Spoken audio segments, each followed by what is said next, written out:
Welcome to our deep dive into QA versus QC, two pillars of pharmaceutical and manufacturing quality. In this video, we'll explore 30 key differences that every professional should know. By the end, you'll clearly understand how prevention and detection work together to ensure world-class products. Quality assurance and quality control are often used interchangeably, but they're not the same. One focuses on the process, while the other focuses on the product. Let's break down these differences and see how they shape success in your quality career. Why this matters to you. Mixing up QA and QC can lead to huge problems, more rework, costly recalls, and even audit failures. But when you understand the difference, you gain clarity that drives smarter career moves and safer launches. Clarity in quality saves time, money, and reputation. The fundamental split. Here's the heart of it. QA is process-focused and built on prevention, while QC is product-focused and built on detection. One stops defects from happening, the other finds them once they appear. Together, they form a complete quality management system. The 30 Differences Roadmap. Here's our roadmap for today. We'll move through 30 clear contrasts between QA and QC. From timing and responsibility to cost, standards, and compliance, we'll cover it all step by step. Stick with me till the end, and you'll master every key difference. Section 02.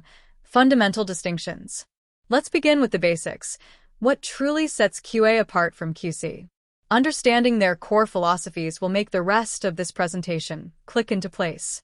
Mindset, the core distinction. QA is all about prevention, building quality into the process before problems arise. QC is about detection, finding and fixing issues after production. It's proactive versus reactive, and that mindset changes everything. QA polishes the recipe, QC tastes the soup. Think of QA as the chef perfecting the recipe, and QC as the taster checking the final dish. QA fine-tunes processes and workflows. QC evaluates whether the finished product meets expectations. Both roles are vital for a great outcome. Timing is everything. QA starts during the planning and design stages. It's baked into every step. QC, however, comes into play after creation, inspecting the final results. One plans ahead, the other checks the outcome. QA, the entire system /QC, discrete parts. QA looks at the whole system, processes, suppliers, and documentation. QC zooms in on specific units or batches to verify conformance. Together, they ensure both the big picture and the fine details are right. What are they aiming for? QA aims for universal standards, aligning with ISO and GMP principles. QC aims for specific specifications, meeting exact numbers and tolerances. It's principles versus precision, both equally essential. QA, everyone's job /QC, a dedicated few. Quality assurance is a shared culture. Everyone plays a role in prevention. Quality control is a specialized task, handled by trained inspectors and analysts. It's teamwork and expertise coming together. Section 03. Life cycle and timing. Now, let's explore how QA and QC fit into the product lifecycle. Their timing determines how effectively a company controls quality from start to finish. QA starts before the project. QA begins even before the first prototype exists. It shapes SOPs, risk management plans, and preventive training. In short, QA lays the foundation for everything that follows. QC waits for tangible output. QC needs something to test, a part, a batch, or a digital artifact. It measures, inspects, and verifies the outcome once creation is complete. That's why QC is sometimes called the product's final gatekeeper. Workflow. Parallel versus serial. QA runs in parallel with development, preventing problems before they spread. QC often works in series, checking outputs at the end of each phase.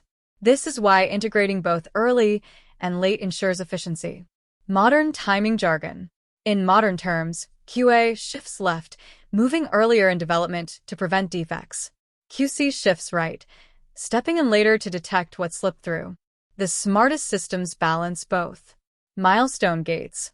When do they act? QA gates happen during planning, design reviews, and process freezes. QC gates happen during incoming inspection, in-process checks, and final release. Each checkpoint strengthens product integrity. Section 04. Tools and Techniques.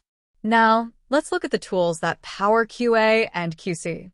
Each uses different instruments to achieve the same ultimate goal, quality assurance.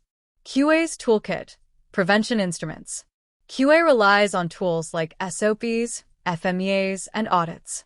These methods build consistency, identify risks, and prevent issues before they occur. Think of them as the blueprint for excellence. QC's toolkit, detection gadgets. QC uses instruments like calipers, test scripts, and spectrometers. They detect, measure, and confirm that outputs meet specifications. These are the frontline tools that catch problems in real time. QA, SBC/QC, acceptance sampling. QA uses statistical process control to monitor and stabilize processes. QC uses acceptance sampling to decide if a batch meets quality criteria. It's continuous control versus batch-based verification. QA documentation/QC test records. QA produces manuals, SOPs, and training materials, the backbone of compliance. QC generates inspection logs, test reports, and nonconformance records. Together, these documents prove your system is both planned and performed. What triggers a CAPA? QA triggers CAPA when systemic issues appear in audits or risk reviews. QC triggers CAPA when defects are found during inspection. Both aim for the same result, continuous improvement. Section 05. Roles and Responsibilities. Let's meet the people behind the systems, the QA engineers and QC technicians. Their roles may differ, but both share one mission: protecting quality. The QA engineer. A QA engineer builds strong systems that prevent failure. They design processes, write SOPs, and train teams on quality culture. Their work keeps operations smooth and compliant. The QC technician. A QC technician is the guardian of precision. They measure, test, and decide whether a product passes or fails. Their data is the evidence that your product meets its promise. Organizational placement. QA works across departments, from R&D to supply chain.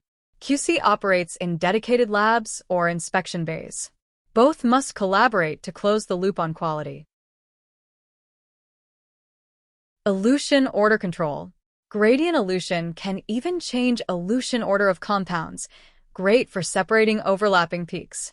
Isocratic keeps everything fixed, predictable but rigid. This flexibility gives gradient users an edge. It's like rearranging puzzle pieces for a clearer picture. Peak capacity. Peak capacity is all about how many compounds you can separate clearly. Isocratic runs may handle 30 peaks, while gradient runs often exceed 50. That's a big advantage for complex mixtures. More capacity means more clarity. Temperature sensitivity. Temperature affects gradient runs more than isocratic ones. That's because changing solvent strength impacts viscosity and mixing. Using a column oven keeps things stable. It's a small step with big benefits. Transferability. Transferring methods between instruments. Isocratic wins for simplicity. Gradient methods need careful system matching. Pumps, dwell volumes, and mixers all play a role. But with proper tuning, transfer is absolutely achievable. Maintenance impact. Maintenance load differs too. Gradient systems have more moving parts and need more care. Isocratic systems are simpler, with fewer wear points. The trade-off: more performance versus easier upkeep. Core differences. We're now into the final set of differences. These cover costs, throughput, validation, and user expertise. By now, you're probably seeing a pattern. Let's finish strong. Cost per analysis. Isocratic is cost-efficient, less solvent, simpler gear. Gradient is pricier, but delivers unmatched results for complex samples. Think of it as quality over cost. Sometimes spending more saves time and rework. Throughput potential. Gradient runs boost throughput in busy labs. Faster separations mean higher sample turnover and productivity.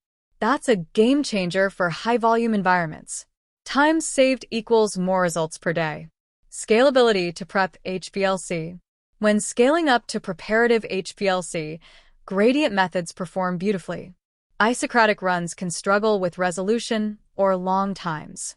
Gradient gives faster purification cycles and cleaner separations. It's the clear winner here. Gradient shape options. Gradient shapes can be linear, step, concave, or convex. Each shape targets specific analyte behaviors. This flexibility fine-tunes the separation exactly as needed. Isocratic can't offer this kind of control. Buffer compatibility. Gradient runs need extra care with buffers. Changes in solvent strength can cause precipitation or baseline drift. Isocratic avoids most of these issues. Smart buffer selection keeps gradient methods running smoothly. System carryover risk. Carryover happens when residues stay after runs. Gradient systems help wash out stubborn compounds with strong solvents. Isocratic may leave residues if peaks don't elute fully. A post-run wash is a smart habit for every analyst. Quantitation accuracy. Gradient elution gives sharper, cleaner peaks, leading to precise quantitation. Isocratic peaks can tail or overlap, making integration tricky. For critical assays, gradient wins in accuracy. Precision really depends on peak quality. Method validation